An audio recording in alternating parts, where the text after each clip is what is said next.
Hi there. So my name is Mark Greeven, and I'm going to spend this hour with you, and we're going to discover together some of the responses of Chinese companies in the crisis, and we're also going to explore what it may mean for you and for your organizations. So again, I hope everybody is sound and safe, and everybody is in their respective offices or homes, all doing well. But today we're going to focus on Chinese companies. Now, why we do that? Well, a big reason is that, of course, China has started facing the crisis, especially the businesses, already, well, 2 months ahead of time. So already in January, we've seen the first effects in the business world in China emerging. So, you know, and obviously a lot of bad news, and there has been a lot of bad news. But there also has been some good news, and some of that good news I would like to share with you today. This webinar is organized basically around a bit of research that I do. So I've been doing research on Chinese companies now for about 15 years, and I've also followed how some of those companies are coping with the crisis. So today I'm going to share 4 short stories about 4 companies and how they responded, their early responses to the crisis. And I really want to emphasize that these are stories in working, in progress. Obviously, the crisis has not yet subdued, neither in China. So it is really, the first signals and the first responses that we can share. And I believe that there are some interesting takeaways for other places in the world and other companies. Now, I've specifically chosen 4 companies from 4 different industries that also are typically harder hit by this type of crisis. So I hope we can, highlight a couple of interesting takeaways from that. Now, the webinar is organized around those 4 short cases. There will be 2 moments where you can ask questions and where I will answer the questions, to be more precise. So because we're with a lot of people and we see more and more people still joining, so we're only going to use the Q&A function of Zoom to ask questions. So if you go in your screen, there's somewhere a Q&A, and you can ask a question there. And it has this really nice function which says vote for the question. So I would urge you to look at the questions that people are asking online, and then also vote for the questions that you think are, you would like to see answered. So what I will do in the middle of the webinar and at the end, I will choose the top 3 questions to answer live. So basically, you can ask questions in the Q&A throughout. I will look at 2 times, 2 moments at my Q&A box, choose the top 3 questions to answer. Now, of course, a good webinar should have a surprise. So at the end of the webinar, I have a small surprise, which is basically 4 tips, 4 takeaways from these 4 Chinese cases that I think you can implement within 48 hours in your organization. So, but what those 4 tips are, obviously it's a surprise. So this you'll have to see at the end of the webinar. How Chinese companies respond to the crisis. Of course, it is interesting to know how other companies deal with it. But it is also for me really important that whatever we discuss today is also immediately and directly relevant for your organization and for your business. So I would like to ask 1 question, which is a live poll, to see what today you see are important challenges to your business. And the purpose is not to gather statistics. The purpose is really to let you think about your company and the challenges that you face. And then when we go through these Chinese cases, I hope you keep in mind your own organization and your challenges, and hopefully can find out several takeaways that you can use for solving your challenges. So basically, I just want to ask you, very simple, I'm going to launch the poll in a minute. What are the 3 most important business challenges arising from the coronavirus crisis? You can choose 3. You can also choose 2 if you want. It might not be an exhaustive list. So if you say there's others, then you can click other. And I would like you to vote using the poll that I will launch now and will pop up on your screen. So now you can see the results. So in total, there were 229 people that voted and polled. And we see here that, by far, employee safety is the biggest business challenge. I think it's also the biggest concern. But interestingly, supply chain, challenges to business models, immediate liquidity, and restoring the business after the crisis are really important. Less concerns regarding, do we have the right technologies to sustain the operations? Customers, will the customers change? Their behavior change? So a bit less of these. So what I will do in the following, while sharing these different cases, I'm going to keep these in mind, in particular the different areas here, including employee safety, and refer back to these. So keep in mind your challenges in your organizations when you hear the remainder of the talk. So again, just to remind you, there will be 2 moments where I answer questions. So one in the middle after 2 cases and one at the end. So I'm going to stop sharing my results now, and then we're going to go to the next. So I already said there's a lot of bad news coming from China. There's also some better news or optimistic news coming from China. So what is that? So if we look at some of the interesting headlines in the news. For instance, this one. This is an executive at an insurance company. This virus, actually, it has been particularly helpful because we've suddenly had requests, from 30 banks and 20 insurers. And this is actually a traditional retailer. Any negative impact of this outbreak would be totally controllable. Interesting. This situation turns out to be a win-win for the company and the customer. And lastly, we see here, we maintained a bi-weekly product launch during the crisis. So this is some of the, I would say, the good news or some of the more optimistic responses that we've seen.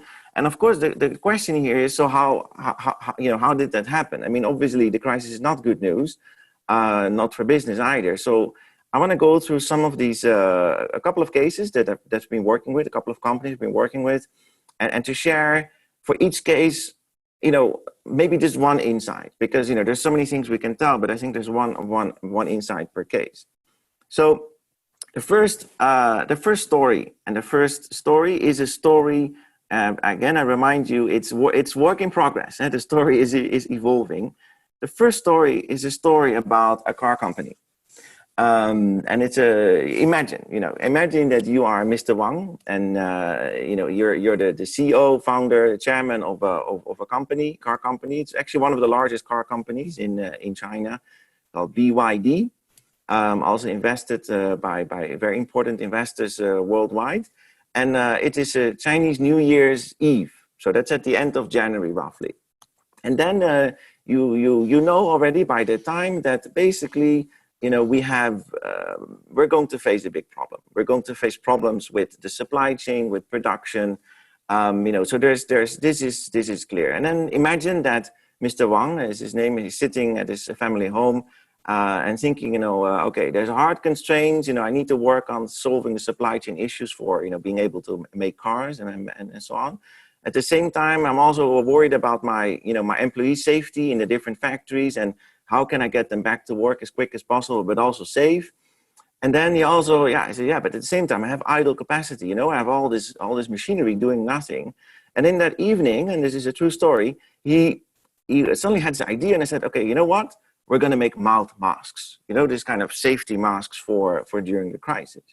So then he said, okay, so how am I going to do this? So what he did, he basically picked up one of the social media tools that is very popular in China, and he went on his informal social communication chat and asked his 11 business unit heads, so basically senior vice presidents, and said in one message, we're going to make mouth masks. And I don't care who or which business unit is going to make this mouth mask. I don't even care how you're going to make it, but the one that makes the most mouth mask quickly and has a good proposal for that will win and will get a big bonus.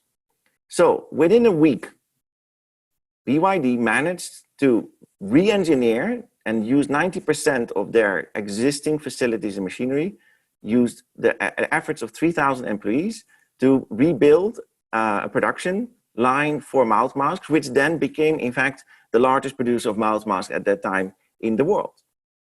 It took only 1 week from the idea on New Year's Eve, Chinese New Year's Eve, until actually start production. Now, why I tell you this story? Is it a story about mouth masks? No, not really. In fact, this is a story about leadership. And there's this really interesting concept called single-threaded leadership. And what it really means is, if you look at how this decision was made, there was an opportunity and a need identified by the founder, by the CEO. And basically, he decided by very simple, short communication, in fact, informal in the evening, with his 11 business unit heads and SVPs, we're going to do this, but I give you full freedom, autonomy to do that. But I give you a very specific task. And by the way, this is the only thing you have to do in the next days. So single-threaded leadership in the case of BYD, which we'll actually see in all kinds of decisions made by Chinese companies, is that top-level leaders in the organization, they get and give only one specific task with a specific objective, and of course, an element of competition between the different people, the different leaders. So this makes for highly efficient, very quick decision-making, and of course, for the executives that are involved in this, of course, also with a very, very clear, there's a big profit to be made for them personally. So I wanted to share this one because this is exactly one specific lesson and one specific activity that, in the case of BYD, happened. And again, it's about mouth masks, and it's not. It's about employing a particular leadership style that really works, apparently, in times of crisis pretty well. So this is one case I wanted to share with you. So the second case, completely different industry. So now we go to the movie making business. The movie making business is interesting, and there's one company here at the right, Huanxi Media. They produce movies. So these movies, you can imagine, it is Chinese New Year, so they record a big movie, like a blockbuster, that's going to be sent out to all the cinemas, and then when it's the Chinese New Year holiday, people flock to the theaters and enjoy themselves, and the movie makers and the production house, they make a lot of money. But then, of course, this year, all cinemas closed. So you can imagine when the Huanxi's founder said, "Oh, so I have this movie, I cannot show it anywhere. I'm going to lose a lot of money actually here." So what did he do on that same evening? And again, it was a very short notice kind of thing. The same evening, he called a couple of friends in different companies, and some of those friends happened to be at a company called ByteDance. And ByteDance, you probably know this company from the TikTok, which is basically a short video sharing platform that has been very popular in China, but also now very popular in other parts of the world. So ByteDance is one of the businesses that ByteDance runs.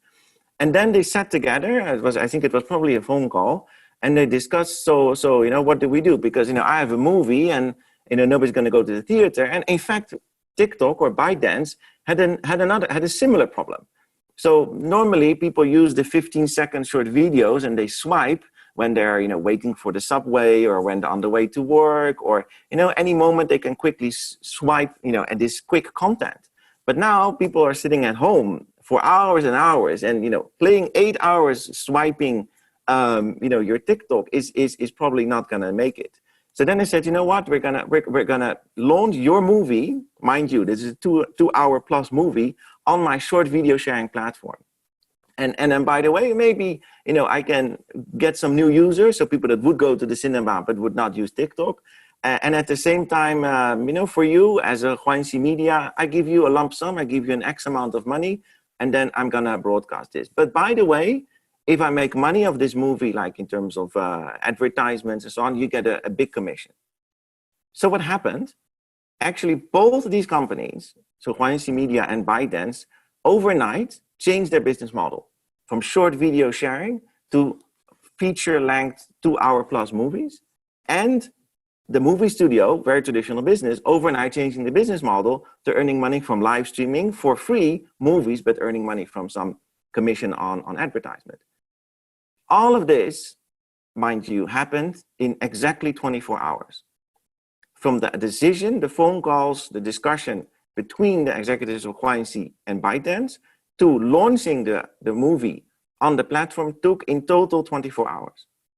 So what we can learn from this case is that well, in times of crisis, what these two companies show, and mind you, it's not only the internet company that is doing this, it is also the traditional entertainment business, challenge assumptions of the business model. Obviously, user behavior has changed overnight. So the first thing that these companies did is challenge the assumptions of their business model. So I think this is a second interesting response. And again, to remind you, at the end of the session, I'm going to translate these specific lessons into lessons that go beyond China or Chinese companies, but will be relevant for you, which you can implement in just 48 hours. Now, I promised that after the first two cases, that I would answer a couple of questions. So let me have a look. I'm going to stop my screen here. I'm going to look at the Q&A, and I, would like to encourage everyone to ask questions in the Q&A box, so that I can answer the questions in the Q&A. So that I will not look at the chat for the moment. So let me have a look. So if there's any questions coming in, you can please look at it and you can vote. So when you open the Q&A, and you can see there is already questions in the Q&A box, and then you can click on the thumb if you like the question, or if you also would like this question to be answered. So I give you a little bit of time. So it is, you click on Q&A, and then you can see questions coming up. And then people can, if you think it's an important question, you put your thumb and then we can see. So for instance, the question that is now at the top. So the question on the top, so I give you a little bit more time. Let me see. Yeah. So, okay, so we have a question with 32 thumbs up. So then they say, okay, I cannot read the name, so there's no specific name, but the question is, how do companies like this secure that the mouth masks are actually meeting the standards? The market is overflowed with flawed protective gear. Yeah, this is a great question. So this is an important question. So the thing is that for a company like BYD, the case that I shared with you just now, I mean, the main purpose, the original purpose, was also to make protective gear, the mouth masks, for their own employees, right? The advantage and why BYD as a car company makes these mouth masks is because they have clean rooms, and this is a very important component and step in making mouth masks that meet the standard. Now, of course, after BYD started doing this, there was immediately, I think 2 weeks later, there were other Chinese companies started to produce very quickly, and that's obviously also very opportunistically, maybe not always with the right standards. And later, we've also seen companies in other countries, in the US, to also use existing production facilities to make protective gear or disinfectants and so on. So I hope that answers the question. So then we have a second question I'm going to answer here. Looking at the economic recovery, China is Keynesian, Europe disseminates helicopter money. Please give the plus and minus of each approach towards achieving an effective and more equitable way forward. So thank you very much for this question, George. So the focus of my session, of course, is about learning from very specific cases, just see what have they done in their early responses. So none of these are going to be representative for the whole of China or for all of Chinese companies, but I wanted to give you the first hand what really is happening and what seems to work well. So how the Chinese approach and the European approach is very different. I think is a question that I would like to answer only very shortly. There's many opinions on this particular question, which approach works best and what are the pluses and minuses. But if we look at the case of China, where we see that the approach is fairly heavy-handed, seems to work well in the Chinese context, also understanding the behavior of Chinese citizens and Chinese culture. This is something that is accepted. Moreover, we should not forget that this is not the first crisis China is dealing with. So there is a clear memory of, hey, we should be really careful, and we're willing to accept slightly more invasive methods, so to make sure everybody is safe. So with that, I'm happy to take up this question at a later moment, because it goes a little bit beyond looking at specific company level practices. Now, then I'll take my third question as promised. So do we have more background info on how they actually changed their business model so fast? Any tips how this works at scale and on time? So it's a fantastic question. So absolutely. So we have a whole case study on this, and we recently published that also with the World Economic Forum.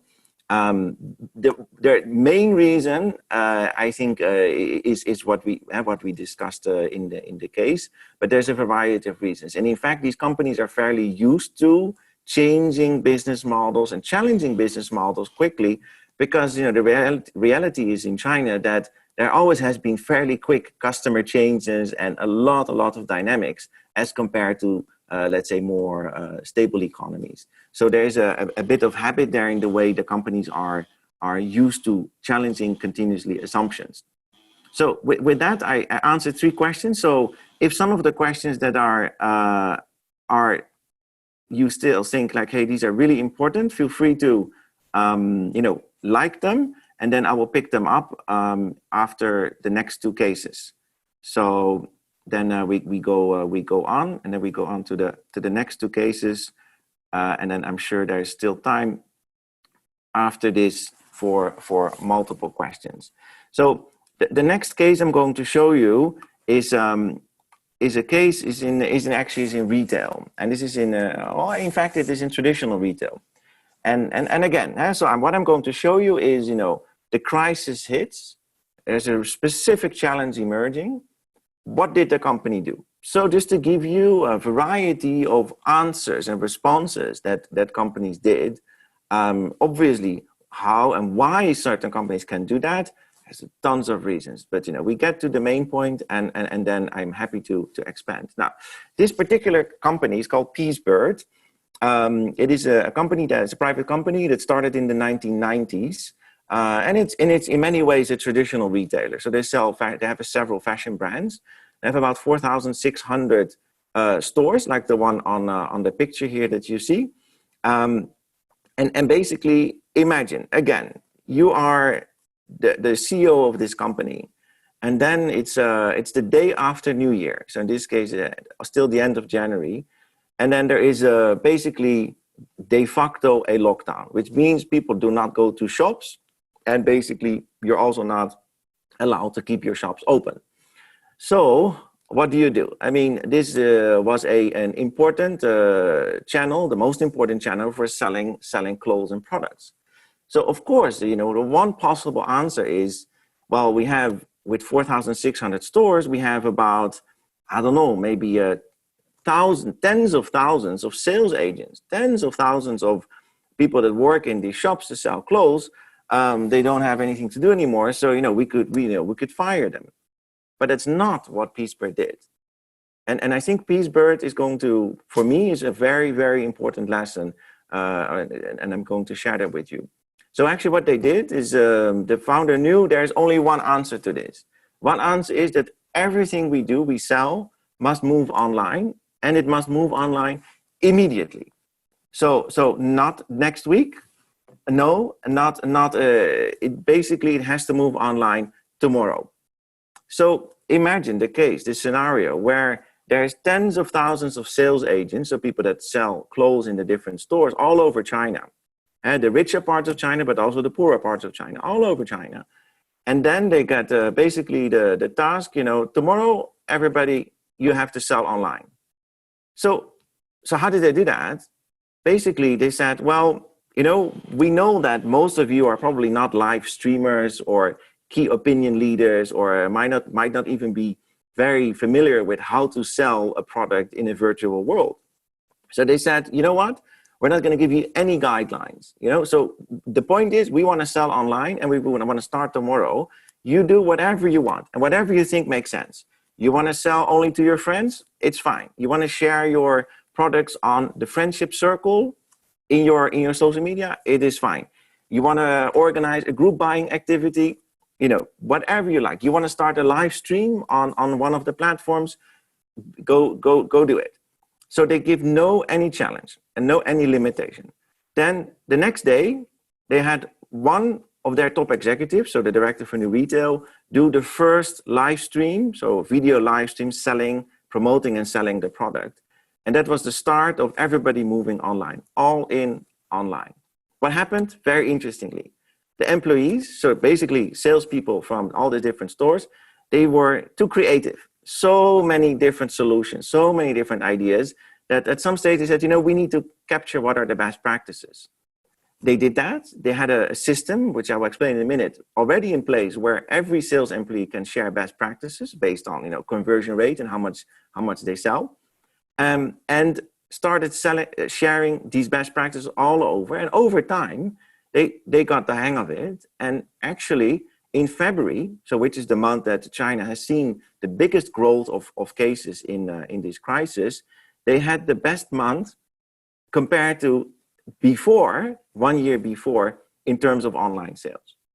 Now, of course, this was not just magic. I think there's a lot of reasons why this happened. One of the reasons is that, in fact, Peacebird has been working on getting rid of the distinction between online and offline sales already for more than 10 years. They have been working with a large internet giant in China to really try to get rid of this distinction. So they would actually not distinguish the team that is in charge of online and the team that is in charge of offline. And in fact, all the data, the customer data, the sales data was all integrated into one system, including sharing best practices of, you know, how to sell. So there was already a movement towards what we now in China call new retail ongoing, and that obviously helped them a lot to make this happen. Now, what is for me the main lesson here, and it is a bit of a word joke on Peacebird, but it's the bird in hand principle. So it would have been very easy for the founder or the general manager of this company to basically, you know, cut costs by, you know, getting rid of people. But they said, you know what? We have all these people, you know, we have shops. You know, we cannot really use the shops, but we have these people. These are our birds in hand. What can we do with them? And the funny thing is, in fact, they basically said, you know, we're going to trust you that you figure it out, that by tomorrow, we all can start selling online. And of course, it was a process of experimentation and iteration and trying out, and they made mistakes. Of course, they made mistakes. But what I think was a very interesting and an important lesson is, they said, you know, this is what we have. We have, you know, a wide variety of social media channels, e-commerce available. And we have people, salespeople. You know, that's what it is. Let's see what we can do with it. And the result, surprisingly, was indeed they came up with really great and interesting best practices, and they're actually doing, you know, so far, and we're still in the crisis, doing well. Important to know also that they didn't build a strategy. They didn't say, you know, which channel should we go, which e-commerce platform are we going to use. They also didn't do a tryout with 10% of the employees. They basically went all in overnight, trusting employees can figure it out. So bird in hand principle for this traditional retailer. To give an indication, this is $1 billion company. So this is not a small player in this space. It's $1 billion company. So the last case I'm going to share with you, and then we have time to also discuss some of the questions. And again, feel free to enter questions on this case or previous during the Q&A and use the Q&A function. And I'm going to go through this at the end of this next case. Now, the next case is again in a different industry. You know, this is now industry number 4. So we had you know, more manufacturing, we had entertainment, we had just now we had retail, and now we have insurance. And this particular company called Ping An is in fact the world's 2nd largest insurance company. So it's a big player, although they are mostly operating in China and Southeast Asia. So this is another type of business that faces particular challenges, but Ping An has developed a very interesting response. And I think it's will lead to an important lesson, which has implications beyond insurance. So obviously, you can imagine that for them, being an insurance business, that for instance, life insurance is very challenging. just like in other global insurance companies, facing peak payouts. Obviously, also insurance companies invest lots of monies in the market, and there's extreme market volatility. So all kinds of challenges. But the thing is, if we really look at Ping An as a company, well, it's not just an insurance company. In fact, if we look at Ping An today, it is a company that also started and owns, some of the largest platforms in China. For instance, in healthcare, it's a company called Ping An Good Doctor is actually the largest online healthcare platform. Or in wealth management, a company that is one of the world's largest fintechs in the world. And even in smart cities, they have a huge business, or in secondhand cars and real estate. And these are, don't get me wrong, these are not just nice investments. These are companies that are part of Ping An's organization. So they are part of Ping An Group, and actually working together. And what we see is that while life insurance is taking a hit and is facing challenges, in fact, if we look at the healthcare business, we see surprisingly, or maybe not surprisingly, suddenly a huge jump in users. And I say surprisingly because this company, Ping An Good Doctor, has been making a loss for a long time. Never was really any profitable business. We've seen domestically a huge increase in terms of users, in terms of consultations, but also overseas. And in fact, in their joint venture with Grab in Southeast Asia, they actually start to hire more and more doctors for that particular platform.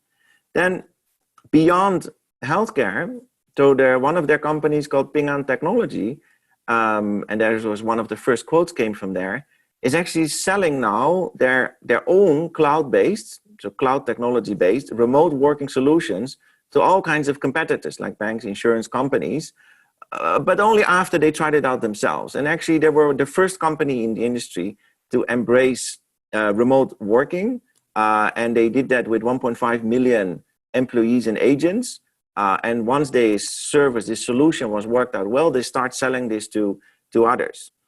On top of that, in February, so that's in the middle of the boom of the crisis in China, where the increase of cases was massive, they actually announced we're going to increase investment in non-financial technology. We're looking for more and more technology investments immediately to boost that. So if you look at Ping An, it's an interesting company. So is it an insurance business? Well, yes and no. It is an insurance business, of course, and it's still the core by far of the company. They're also a bank and they're also an investment company. But at the same time, over the last 10 years, they build up in their organization actually 5 and maybe even more different arms in other areas which are perhaps adjacent to their core business, but are in many ways complementary to what they offer. And what we see happening now is that while one part of the business is maybe not doing so well, other parts of the business, in the case of healthcare or in their technology business, is actually doing much better. And I think what we can see with Ping An, and again, there's we wrote a big case on this company, on this topic. We see really that Ping An does not see itself as a business, but it sees itself as an ecosystem. And it has all the advantages of being able to win in this corner and lose in that corner, or to adjust from this corner's customer behavior to this corner's. So what we see is that the approach that Ping An followed in dealing with the crisis is obviously the areas where there's immediate hard constraints, immediate losses and difficulties. Okay, we accept that, but we're going to push and invest further and deeper in the areas where we now see growth, which actually previously were not doing so well. So lesson here for me for Ping An is think not like a business, but think like an ecosystem. Now, of course, you could say, yeah, that's very nice, but if we are not an ecosystem, what can we do? So again, at the end of the session, I will give 4 tips how we can transform these lessons from these 4 companies into 4 kind of practical tips.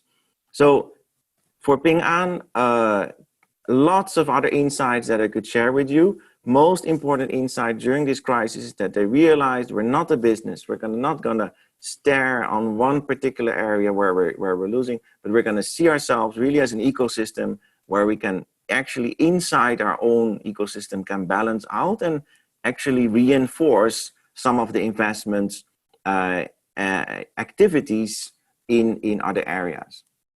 So with this, I think it is time for my next question taking. So I will have let me see, I will stop sharing this. Let's look at the Q&A. First questions. Do you have example case studies from pharmaceutical industry as how they manage the crisis? So I have a couple of examples, but not in the sense of that how I just shared them now. So for the pharmaceutical industry in China, it is a little bit difficult to get information, reliable information that can really show how they immediately responded. So what I'm doing is I'm actually following some of these companies, including traditional Chinese medicine companies and pharmaceutical companies, so Western medicine companies. But it will take a little bit more time to get really reliable insights on their response, and it is slightly more difficult to get insight there. What we do see is a big differentiation between some companies, foreign companies, that already very early on in the crisis went back to the hospitals to discuss with doctors and so on, while other companies have been much more conservative in going back to the hospitals and the doctors for, also for selling medicine and so on. So we see a bit of a distinction there, but not enough yet to get a real picture. But it's an important question, and I'm happy to follow. And once I have a more solid insights there, I can share that with you. So okay, so then we have. I think there's 2 very interesting questions here. So I'm just gonna start at the top. So what are the ways for Europe to recover quickly? Where should the focus be? So this is a question obviously we're all thinking. So I think there's lots of opinions on this topic. What are the ways to recover quickly? For me, if we can learn anything from China, it's two things. And whatever the reason it is, or for whatever drivers, but China and Chinese people have shown great solidarity between themselves, also with in mind the history of other crises, to really take it serious very early on as people, whether or not that is driven by government, whether or not that is, if there's any other political reasons, it doesn't really matter. The reality on the ground is that we do see this solidarity between people in cities, between provinces. And don't forget, China is a big place. So I think that's one, I think is really important, and everybody taking it really seriously very quickly is something that helped China. And I hope that in Europe that can, is also something that we can do as people. I think the other thing is, when we look at these 4 cases, I think, for me, what stands out is the mindset of, try to make something out of this, try to, deal with this crisis with the people, with the employees, with the resources we have, whether it's machine or salespeople or whatever it is, to really find immediately new opportunities and how we can find this. And I think this attitude, I think, is very very important at the company level. So, I think that's, for me, are some of the ways to recover, and is something that we as individuals, but also as executives or as entrepreneurs or business owners can actually control. So then, interesting question: are your contacts confirming China is generally emerging from the crisis and getting back to normal? Fantastic question. So. I cannot claim that I know whatever is happening in China, the whole of China. So I can only see what is happening in the areas that I'm familiar with. What we see is people going back to work, yes. People going back to the streets, yes. Meeting, yes, but under strict conditions. People still have the limitations of wearing the mouth mask, keeping distance, all of these things. But slowly, people are going back to work, and businesses are back to work. And some businesses are already at 80–90% of capacity producing. Having said that, we do see a kind of a small second wave of cases coming back to China, which is in some cities like the bigger cities like Beijing and Shanghai, perhaps more of a concern, where people still are a bit scared of the virus coming back. We're now about I think about a couple of weeks after the most heavy restrictions were lifted. So what means that people started to move again, and where in fact, it was even possible, it's possible again to travel by train and by airplane and so on. And after these couple of weeks, we do not see a massive increase in cases or new problems emerging, which suggests, it is it's going in the right direction. But, and when I talk to people, my contacts on the ground there, that's exactly the feeling. We're going back to business. We're eager to go back to business. We're eager to to consume as well and spend money, but we are very careful, and we're a little bit scared of a potential second wave. So I think it's too early to say if China is emerging from the crisis. I think we've seen positive signals, but getting back to normal is not only dependent on China. I mean, the reality is, for China, it matters a lot that Europe and the US gets well and gets well soon, because obviously the economies and the businesses are so interdependent that it's not just a question of China or another country.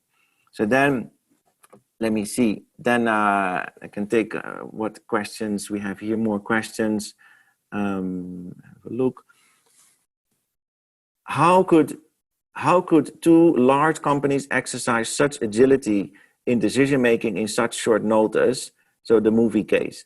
Yeah. So this is it's a great question. So I think part of the answer is that they are very willing to challenge the assumptions of their business models. And what we actually see is that they looked at there's a new set of user requirements, something they always did because they're really good at it. And then we look at, how do we make money today? So our business model, and apparently the assumptions for their business model is challenged. Now, and that was obviously immediately clear. So there was this very strong sense of urgency that indeed they had to do something. So I think this is one push that, from the outside created a bit of a push for speed. Now, the other thing, of course, is very interestingly that reaching out and working with, in fact, unusual partners triggered both partners, both sides, to really think outside of their normal way of thinking. So I think that is another very important component of how they could create such agility. Now, the third one, and I think is very important, is that as these companies are in many ways still entrepreneur-run organizations, which means that the organization is super aware of what is happening around them, but also what resources they have at hand. So these companies, you have to imagine, they created over time, so obviously before the crisis, a habit of continuously being aware of their environments and continuously being aware of what I have currently in my hand here at the organization. So that helps them now to make quick decisions, and it helps them now to make such quick decisions also in such short notice. So I hope that partly answers the question. I would invite you also to read a little bit more on some of the details, but I think it's a great question. So then let me have a look at the time. So let me see. Yeah.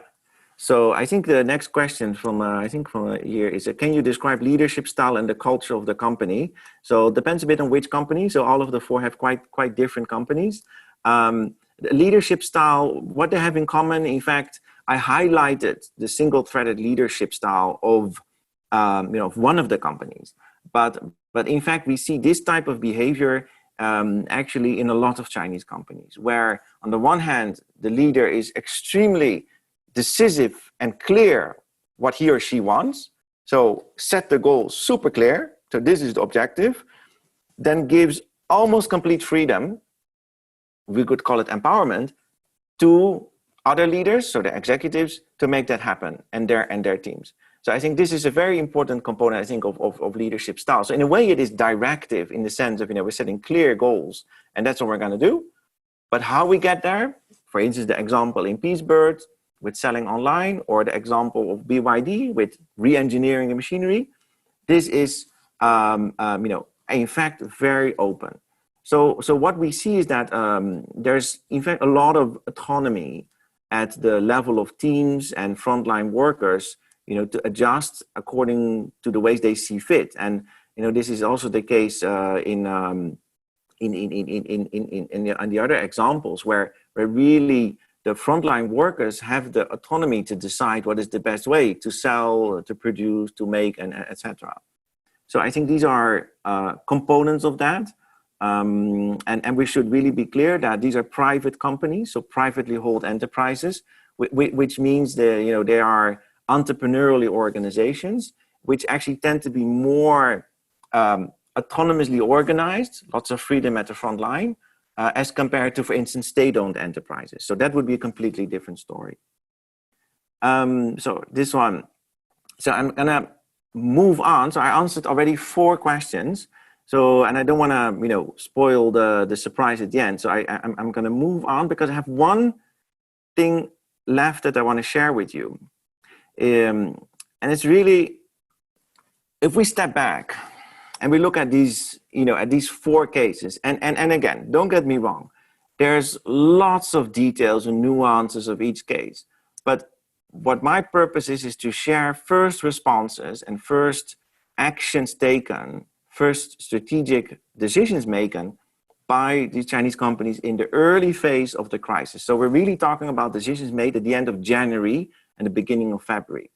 So then I think there is, for these 4 cases, I figured it would make most sense just to have 4 key takeaways. And actually those 4 key takeaways are fairly interesting and easy to implement. So if we look at, for instance, single-threaded leadership, I mean, this is something that other companies are doing. This is something that American, European, any other company could take. Maybe not at the CEO level, what the company in BYD did, but perhaps in teams, in business units and in departments, apply this style, try this out, especially now in the times of crisis, where you say, instead of a leader, a team leader, a department leader, or a business unit leader having to take care of 25 different projects, give him or her one specific challenge with a short timeline and complete freedom how to get that done.